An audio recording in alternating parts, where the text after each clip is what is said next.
Bismillahirrahmanirrahim.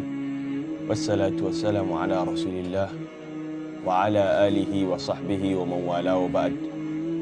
Barkanmu da shan ruwa, fatan mun sha ruwa lafiya.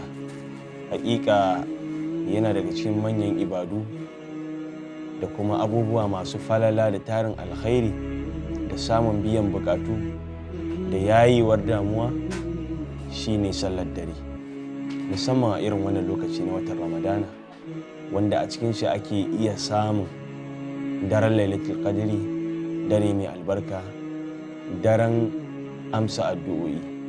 Shi yasa babu abin da mutum musulmi ya kamata ya lazimta fiye da yin sallar dare, ko a cikin azumi ko a sauran watanni.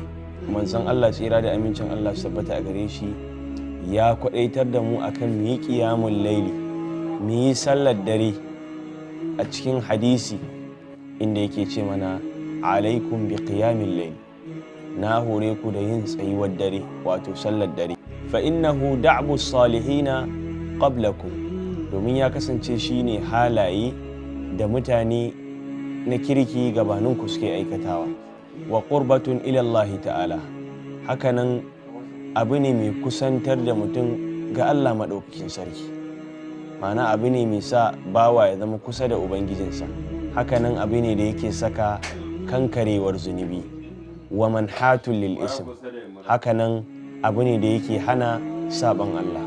Saboda haka yan uwa mu rizamci sallar dare, domin shine Allah zai karba addu'o'inmu sannan ya yi mana dukkan damuwoyinmu. Wassalamu alaikum wa rahmatullahi